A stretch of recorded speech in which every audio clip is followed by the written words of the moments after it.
세상을 살아가는 사람들은 누구나 할 것 없이 모두 다 크고 작은 짐을 지면서 인생을 살아갑니다. 모든 사람이 태어나서 죽을 때까지 이 짐을 지면서 삶을 사는데요, 이 짐을 해결해 줄 수 있는 사람이 없다는 거예요. 스스로도 해결을 못해요. 아무리 이 짐을 내려놓으려고 해도 내려놓을 수가 없어요. 누군가 내 짐을 대신 내려주려고 해도 내려줄 수가 없는 것이 우리의 인생의 짐이라는 거예요. 그 가운데 가장 큰 짐이 뭡니까? 우리의 죄의 짐입니다. 우리는 태어날 때부터 이 엄마의 뱃속에서부터 죄인의 모습으로 태어났기 때문에 우리는 이 죄의 문제를 가지고 인생을 살아갈 수밖에 없어요. 또한 질병의 짐을 우리에게 지워져서 삶을 살아가게 됩니다. 누구나 다 아픔이 있어요. 다 육체적인 고난이 있어요. 그 육체적인 아픔을 내가 내려놓고 싶지만 이 문제를 내가 해결할 수가 없어요. 또한 생활에 무거운 짐을 지고 살아가는 사람도 있습니다. 또는 부모와 자식 간의 이 관계의 짐 가운데 무거움을 지고 살아가는 자들도 있습니다. 누구나 이 짐을 내려놓고 싶지만 이 짐을 내려놓고 살 수가 없어요. 해결할 수가 없어요. 그런데 인류의 희망 되시고 우리 예수 그리스도 되신 분은 이 땅 가운데 오셔서 우리에게 오늘 본문의 말씀을 전해주고 있습니다. 수고하고 무거운 짐진 자들아 다 내게로 오라 내가 너를 쉬게 하리라. 아멘. 저제로 주님은 우리를 초청하셔서 무거운 짐을 내려놓기를 원하고 계신다라는 거예요.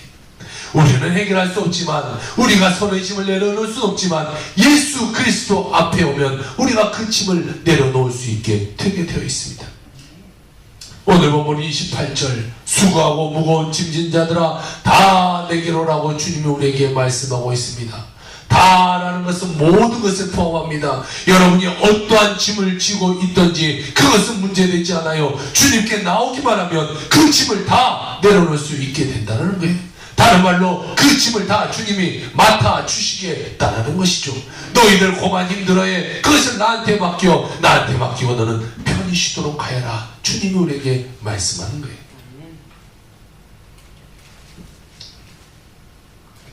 죄의 짐이든 사망의 짐이든 가난과 고통의 저주의 짐이든 모든 것을 다 내려놓으라고 주님은 말씀하고 있습니다. 내가 너희의 무거운 짐을 책임져 줄게. 나에게 맡기기만 하면 내가 너희의 모든 것을 다 책임져 줄게 말하고 있어요. 사랑하는 성도 여러분, 예배드리는 동안 예수 그리스도의 십자가 아래 여러분의 모든 문제를 다 내려놓기를 주의 이름으로 축원합니다. 네. 맡길 수 있어야 돼요. 예수님을 믿는데 왜 못 맡겨요? 은행 가서 이 은행이 나에게 돈을 제대로 줄 것인가 믿지 못하면 맡기지 못하겠지만 다 믿으니까 그것을 맡기는 거죠. 통장 종이에 공 하나를 더 붙여주기는 그것 때문에 우리가 가서 맡기는 거예요. 돈을 주고 이 통장에 공 하나 더 붙여오는 거죠. 그래도 맡기는 거예요. 나중에 이걸 갖다 주면 다시 줄 것을 믿으니까 맡기는 거죠. 믿지 못하면 못 맡겨요. 우리가 예수님을 믿어요. 예수님이 다 내게로 오라, 내게 쉬어라, 다 맡겨라 라고 했는데 그것을 믿지 못하면 오늘 맡기지 못하게 되는 것이죠. 주님은 이 땅 가운데 오신 이유가 무거운 짐진 자들 때문에 이 땅 가운데 오셨다라는 거예요. 죄인들을 위해서 이 땅 가운데 오셨습니다. 예수님은 그 땅에 계시는 동안 특별히 가난하고 헐벗고 굶주리고 배우지 못한 사람들을 위해서 이 땅 가운데 오셨어요. 세상의 역사는 이 영웅들이 세상을 이끌어갑니다. 그것을 영어로 history, 역사를 history라고 말해요. his plus story. his, 남자의 이야기가 역사예요. 여성분들은 조금 기분이 나쁠 수 있어요. 왜 남자들의 이야기냐? 요즘은 세상이 바뀌었어요. 그래서 요즘은 이 히스토리가 아니라 허스토리 이렇게 말을 해요. 자, 히스토리, 과거적에서는 남자가 다 이 모든 것을 이끌어왔기 때문에 그 사람에 대한 이야기가 쓰여져 있어요. 영웅들의 이야기죠.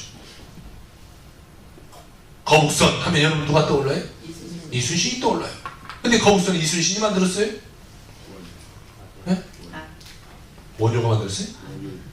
원율이 만들었어요? 나대요. 네? 나대요. 누가 만들었어요? 목수가 만든. 목수가 만들었어요. 맞아요. 목수가 만들었어요. 이순신 장군의 밑에서 일하는 사람이 사실 만든 거예요. 이순신 장군이 막 지질했겠어요? 야, 만들어! 그러면 다 만들었겠죠. 제가 예전에 역사에 대한 것을 봤는데, 이순신 장군 전에도 이 거북선이 있었다라는 그런 기록이 있어요. 그러니까 사실 이순신 장군이 만든 건 아니에요. 그렇지만 거북선 하면 우리에게는 이순신 장군이 떠올려요. 그것이 히스토리의 역사예요. 자, 훈민정음하면 누가 떠올라요? 세종대왕이 떠올라요. 그럼 세종대왕이 만들었어요? 집현전 학자들이 만들었죠. 정확히 말하면. 요즘은 이 많이 알려서 집현전 학자들의 이름까지도 많이 알고 있지만, 그래도 훈민정음을 하면 세종대왕이 떠올라요. 이것이 히스토리예요. 영웅들의 이야기죠. 그 사람들의 이야기예요. 그런데 요즘은 허스토리 이렇게 말해요. 이 히스토리와 반대되는 건데, 이게 영웅들의 이야기라면 허스토리는 그 밖에 있는 영웅의 그 주변에 있는 사람들의 이야기가 쓰여져 있어요. 근데 하나님은 누구에게 관심을 갖느냐? 이 히스토리의 역사에 이 주인공들의 관심을 갖지 않고, 하나님은 항상 이 허스토리, 그 주변 사람들, 별 볼 일 없는 사람들에게 하나님은 관심을 가지고 삶을 사신다라는 거예요. 자, 이 히스토리라는 것은 애굽의 바로의 이야기예요. 바로가 그때 영웅이니까 바로의 이야기가 써있어요. 그런데 하나님은 이 바로에게 관심을 갖지 않고 별 볼 일 없는 히브리인에게 관심을 가져요. 히브리인들은 종이에요. 별 볼 일 없는 이제 나와서 광야에 떠돌이에요. 그런데 하나님은 그들에게 관심을 갖는다라는 것입니다. 예수님이 땅 가운데 오신 것은 위대한 사람들을 위해서 온 것이 아니에요. 낮고 낮은 모습으로 오신 것은 우리 같은 정말 어찌 보면 별 볼 일 없는 사람, 세상의 역사를 주관하지는 못하지만 그 주변에 정말 힘없고 약하고 연약한 우리들의 모습 가운데 책임져 주시기 위해서 예수님이 땅 가운데 오셨다라는 것이죠. 당시의 사람들의 모습을 보면요, 예수님이 만난 사람은 이 뭔가 대단한 사람들을 만나고 다니지 않았어요. 세리 마태와 같은 사람을 만났어요. 마태는 사람들에게 손가락질 당했어요. 아유, 저 세리 나쁜 사람이야. 마치 옛날에 우리나라의 매국노들같이, 우리나라에 갑자기 일본 경치 순사가 되어서 우리 사람들을 잡아가는 이런 사람들처럼 그들을 손가락질했어요. 저 나쁜 사람이야. 우리의 돈을 거저다가 이 로마에 갖다 바치는 나쁜 사람이야. 손가락질하는 그런 사람이었어요. 예수님이 그 마태의 마음을 보니까 그 마음 가운데 이 무거운 마음의 양심이 있는 것을 봤어요. 그리고 마태를 만나서 예수님이 말합니다. 마태야, 나에게 오라. 그리고 그를 제자로 삼아 주시게 되죠. 헐. 자, 예수님은 정말 이 별 볼 일 없는 헐한 사람에게 다가가게 되는 거죠. 또 예수님이 가는데 한 사람이 있는데요, 밤새 고기를 잡는데 한 마리도 잡지 못한 사람이 있어요.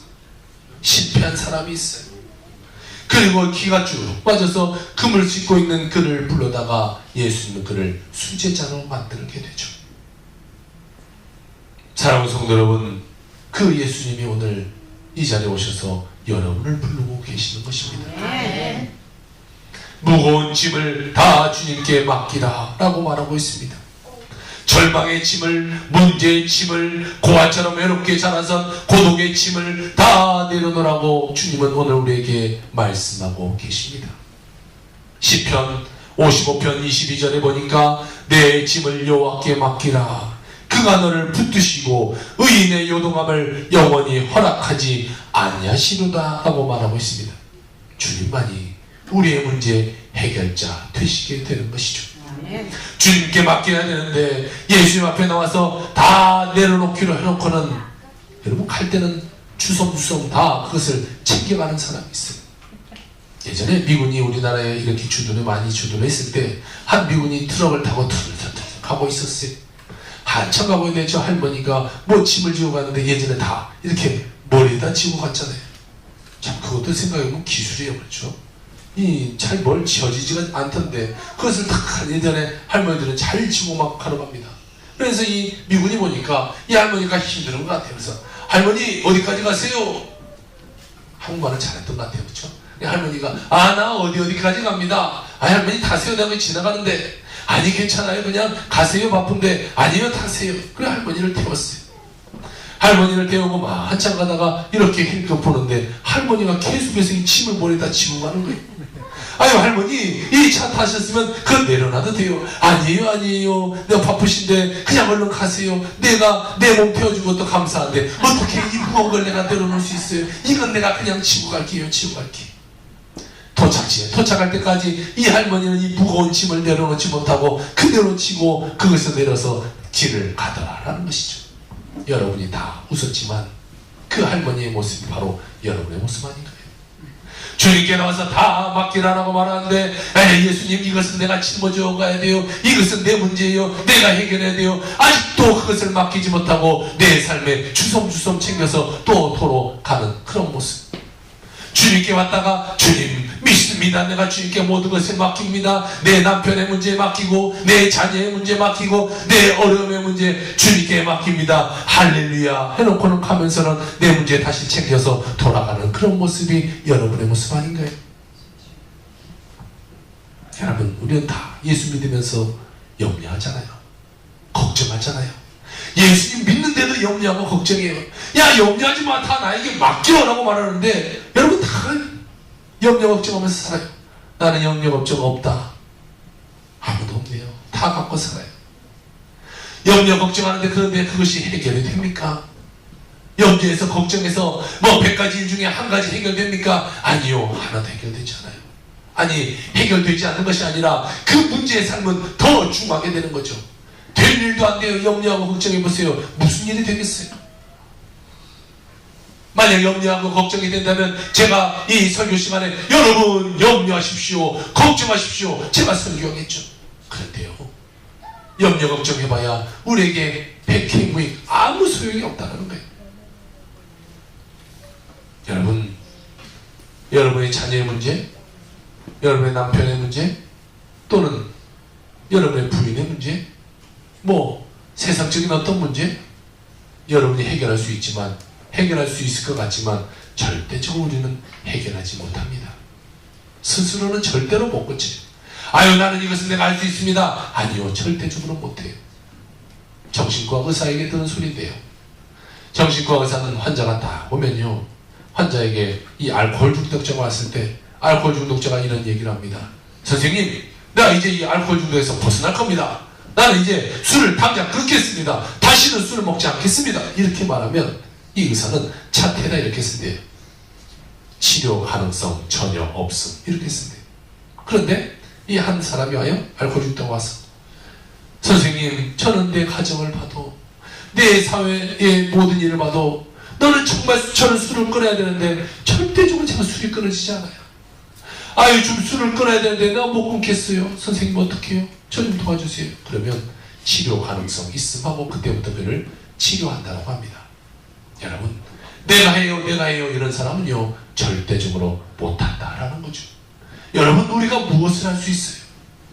여러분의 자신이 무엇을 할 수 있어요? 무엇을 해결할 수 있어요? 여러분의 고민의 문제, 어떠한 환경의 문제 하나라도 해결할 수 있습니까? 아니 우리는 해결할 수 없어요. 그렇기 때문에 우리는 예수를 믿는 것이고 예수님께 우리는 맡겨야 되는 것이 여러분의 자녀, 여러분이 낳지만 여러분이 세상에 누구보다 가장 사랑하지만 여러분의 자녀의 문제 하나 여러분이 해결할 수 없어요. 아니 뭐 자녀까지 갈 것도 없어요. 내 문제 여러분의 문제를 여러분이 해결할 수 있어요? 아니요 해결하지 못해요. 늘 고민하고 늘 어려운 가운데 빠져요. 우리는 주님께 기도해야 돼요. 성령이 임해서 성령이 그 일을 해결하도록 우리는 만들어야 되게 되는 것입니다. 내 구주 예수를 더욱 사랑을 지은 엘리자베스 페이슨 프렌티스라는 사람이 있습니다. 여자일까요? 남자일까요? 남자요. 저도 이 사진을 보면서 여자일까? 남자일까?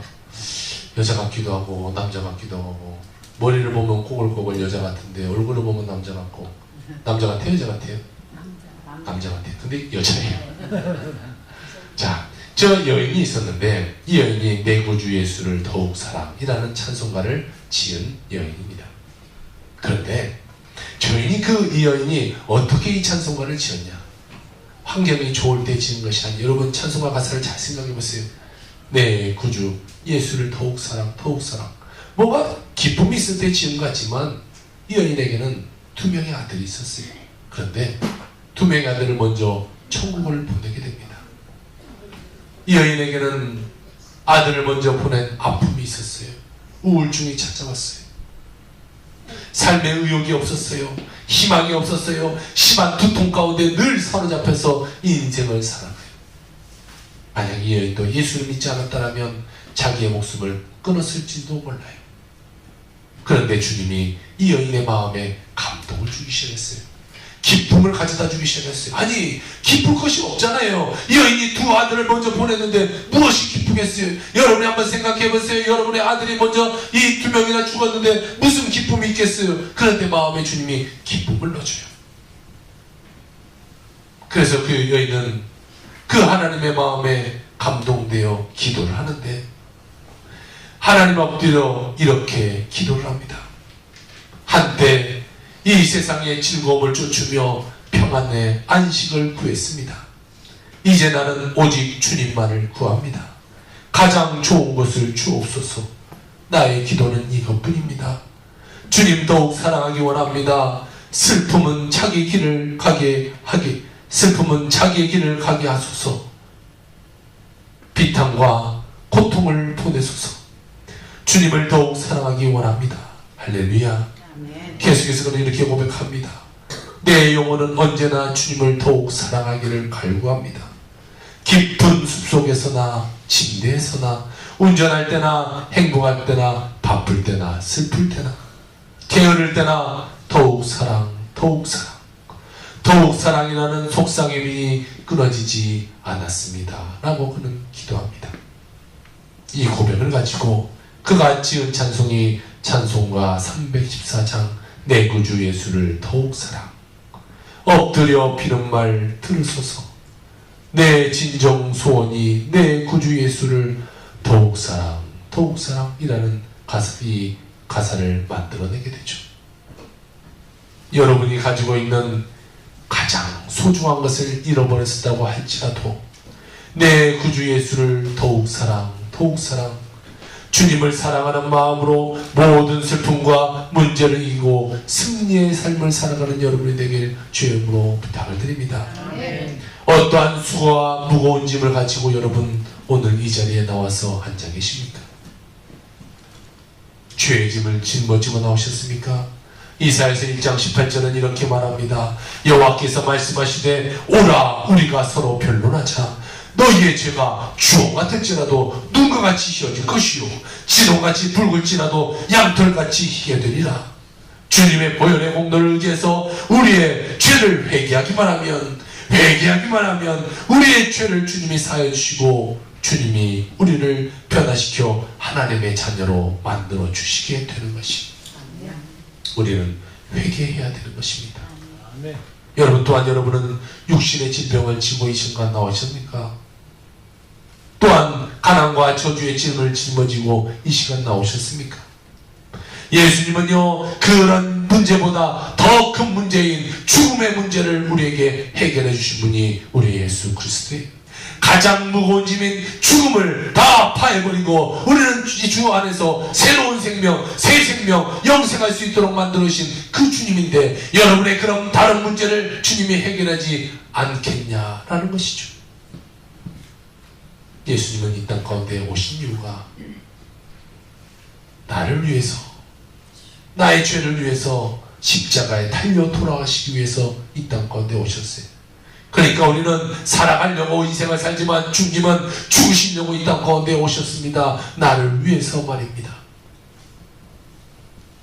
주님께 나오면요 모든 것을 주님이 맡아주시는 거예요.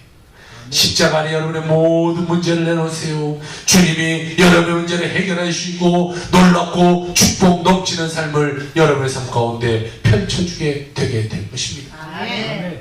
뿐만 아니라 주님께 나오면요 두 번째로 우리에게 참된 평안과 안식을 주시게 돼요.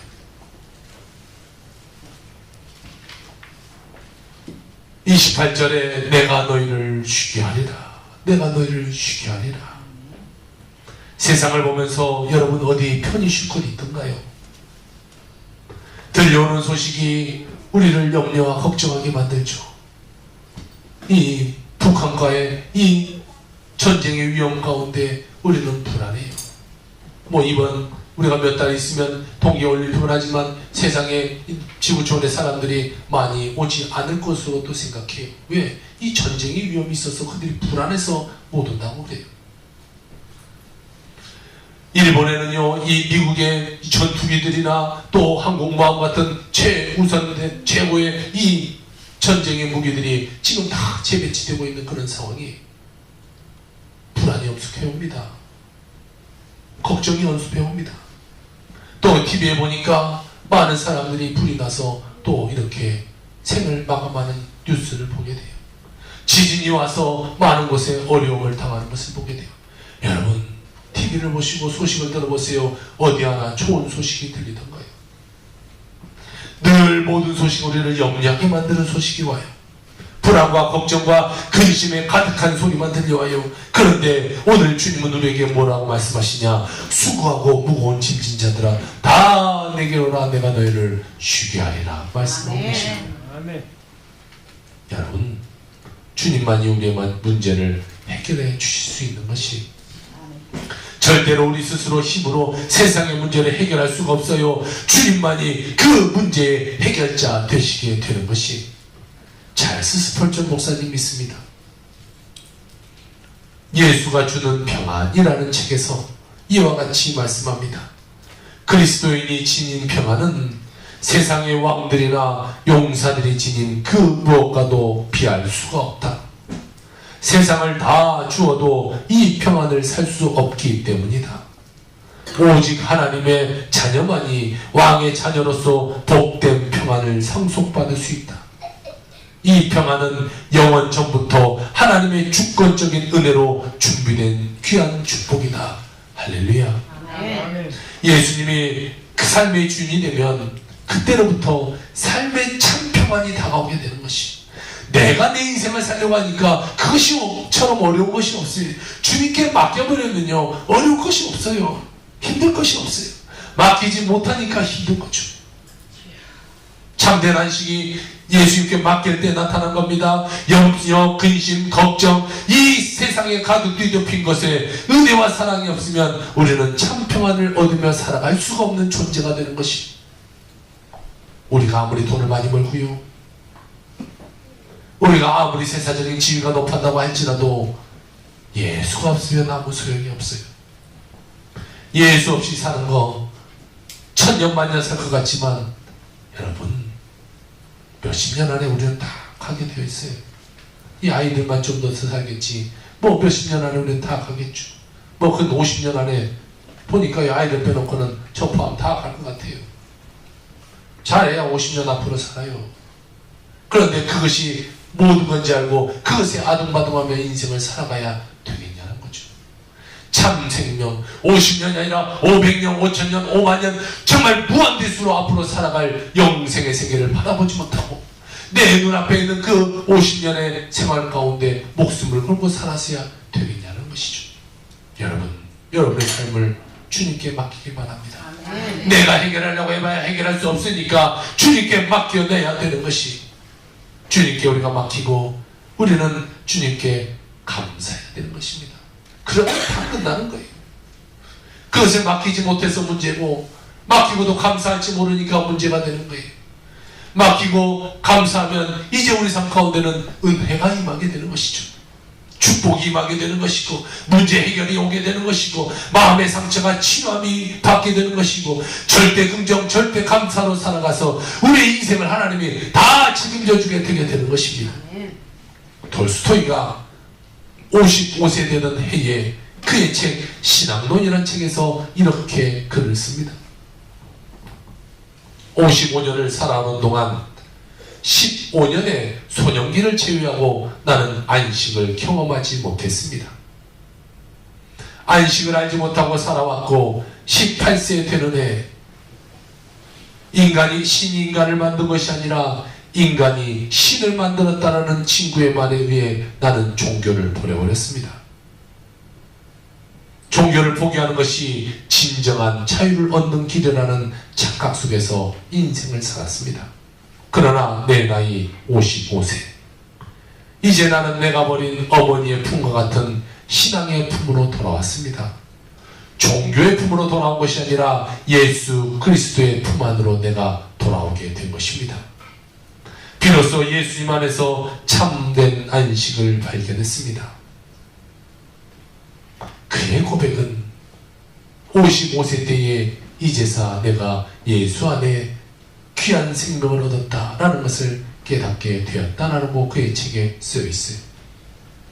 예수님 자신만이 우리의 평안 되시고 우리의 안식 되시고 우리의 문제 해결자 되신다는 사실을 여러분 잊지 말기를 주의 이름으로 축원합니다. 수고하고 무거운 짐진 자들아 다 내게로 오라 내가 너희를 편히 쉬게 하리라. 예수님 안에서 참된 평안을 얻는 여러분 되길 바랍니다. 그리고 나서 주님께서 우리에게 주신 말씀이 있습니다. 이제는 나에게 온유와 겸손을 배우라 라는 거예요. 주님께서 우리에게 온유와 겸손을 가르쳐 주시는 거죠. 29절 나는 마음이 온유하고 겸손하니 나의 멍에를 메고 내게 배우라. 여러분 멍에는 뭐냐면요, 소가 이 쟁기질할 때 어깨에다 메고 그 묶어서 가는 것이 멍에라는 거예요. 그러니까 멍에는요 불편함이에요. 멍에는 어려움이에요. 멍에를 벗어버려야 이 삶이 이 소가 평안할 텐데 멍에를 짊어진다는 것은 이제 너 일해야 돼 이렇게 되는 건데 예수님 우리에게 멍에를 주신다는 거예요. 어떠한 멍에를 주시냐? 그 멍에가 바로 나에게 온유와 겸손함의 이 멍에를 주시게 된다는 거죠. 우리가 이 멍에를 메고 우리가 삶을 살면 온유와 겸손함을 삶을 살면요 내 밭의 모든 문제는 예수님이 다 갈아엎어 주시게 되는 것이 내가 걱정할 것이 없게 되는 거죠. 그 멍에 밑에 우리와 같이 멍에를 메고 주님을 따라가기만 하면 돼요. 주님이 다 일하시는 거죠.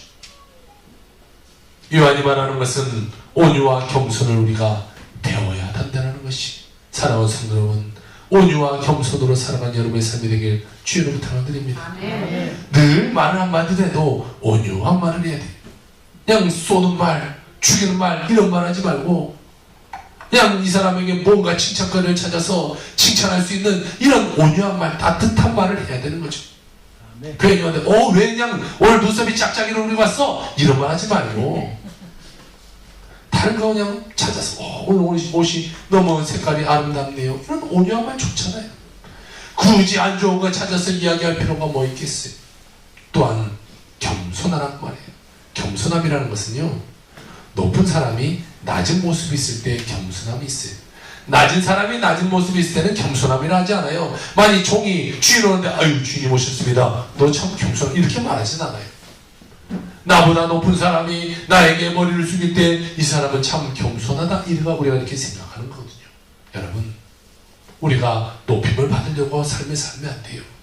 내가 이 사람보다 내가 더 나음을 받을 거야 이런 삶을 살면 안 돼요. 요즘은 가정이 많이 깨지죠. 가정이 깨지는 가장 큰 원인이 뭐냐면 내가 이 사람에게 대접받아야겠다라는 그 마음 때문에 가정이 깨진다고 해요. 나는 이 사람에게 이런 대우를 받는 것이 나에게는 합당해. 그러니까 너는 나에게 이렇게 해줘야 돼. 이 생각 가운데 우리가 다 이혼의 가정의 위기가 찾아오게 되는 것이 여러분 우리는 대접받으려고 사는 사람이 아니라 주는 삶, 대접해주는 삶 그런 삶을 살아가야 된다는 존재임을 여러분 기억하고 살길 주의 이름으로 부탁드립니다. 어느 책에서 말하길 인생은 원래 네모 우리는 네모로 태어난데요 각이 있어가지고 늘 찌르고 또 찌르고 그리고 성숙해지고 나면 오랜 세월 그것이 닳고 닳아서 둥그렇게 된다라고 이야기하대요. 그런데요 평생을 각을 세우면서 살아가는 사람이 있어요. 늘 다른 사람을 찔러요. 말 한마디만 해도 훅 찔러요. 저분이 저렇게 말씀하지 않으면 좋을 것 같은데, 이런 사람들을 제가 살면서 많은 사람들을 봐왔어요. 교회 안에서도 봐왔어요. 우리 교회는 없지만 다른 교회만 있다는 거죠. 그렇죠? 다른 교회에서 봤을 때 그런 사람이 꼭 있어요. 누구를 막 봐도 이런 찌르는 말을 해요. 막 아픈 말을 해요. 나쁜 말을 해요. 늘 혈기에 부르는 사람이 있어요. 남을 무시하는 사람이 있어요. 남을 늘 짓밟히고 내가 올라가려고 하는 마음을 먹는 사람이 있어요. 늘 이 말끝마다 욕을 하면서 다른 사람을 어렵게 만드는 사람도 있어요. 왜? 마음의 상처가 많아서. 그런 자에게 예수님이 그 마음 가운데 들어가 마음을 변화시켜 주셔서 그 마음이 온유하도록 만들어 주시게 되게 되는 것이죠. 여러분, 그렇게 화내고 다투고 그게 인생인지 살면요, 짧은 인생 가운데 여러분 무슨 보람이 있겠어요? 늘 웃으면서, 늘 감사하면서, 늘 찬송하면서, 늘 예배하면서 이런 기쁨으로 살아가는 우리의 모습이 되어야지 않겠습니까? 예수님은 우리에게 온유와 겸손을 배우라 라고 말하고 있어요. 겸손은 뭐냐? 낮아지는 거예요. 따라해볼까요? 낮아짐. 제가 이 성탄절을 맞아서 가장 깊이 묵상하고 있는 단어가 이 낮아짐이라는 단어예요. 주님은 저 높은 하늘, 온 우주를 만드신 그 하나님이 낮아짐의 모습으로 오셨다는 거죠. 창조주가 피조물의 모습으로 온 모습이 되는 거예요. 얼마나 낮아짐의 모습인가요? 여러분이 여러분의 집에서 키우는 개의 모습으로 변하는 것보다 정말 훨씬 더 깊은 그 낮아짐의 모습 가운데 주님이 오셨어요. 그런데 오셔서도 뭐 했어요? 여러분을 위해서 십자가에 달려 돌아가시는 일을 했어요. 예수님은 철저하게 낮아지셨어요. 그가 태어난 것은 어디예요? 말밥통에서 태어났어요. 어디 누울 곳 하나 없는 말밥통, 더러운 밥통 아니에요? 말이 늘 빨아먹는 그 밥통 얼마나 더러워요. 어제 어떤 뉴스를 보니까요, 여러분 닭발 좋아하세요? 닭발을 어떻게 만든지를 뉴스 통해서 보셨어요? 누가 봤어요? 여러분 닭발 드시지 마세요. 뉴스를 봤는데 이 태국에서 닭발을 어떻게 만드냐, 입으로 다 이렇게 발간해서 닭발을 만들어요. 우리는 닭발을 막 모르고 다 먹었잖아요. 이걸 밀착 추진했는데 쫙 입으로 까서 그 팩에 타서 이 닭발을 만드는 모습을 다 취재해서 내보낸 적이 있어요. 여러분, 이 사람이 그 더러운 환경이에요. 그냥 비닐봉지에 놓고 여기다 막 더러운 뭐 장갑도 끼지 않고 입으로 까서 여기 버려놓은 닭발, 앞으로 맛있게 드실 분 제가 좀 사드릴게요. 없어요. 그런데요, 사람의 입도 더러운데 말이 빨아먹는 그 말밥통에서 예수님은 그곳에 누워서 태어나셨다는 거예요. 이보다 더 낮은 모습이 어디 있어요? 그곳에 뭐 화가들이 그려놓은 거 보면 멋있게 쫙 그려놨지만 사실상 그것은 더러운 것 아니에요. 말이 다 똥 싸고 말이 그냥 뒹굴고 그 막 빨아먹은 그 먹다 남은 여물이 남아있는 그곳에 예수님이 태어난 거예요. 아이를 태어났는데 이런 곳에 누운 부모가 어디 있어요? 부자 집에서 태어나지도 않았어요. 아이를 낳고 그가 예물을 드린 것을 보니까 피루기를 드렸어요.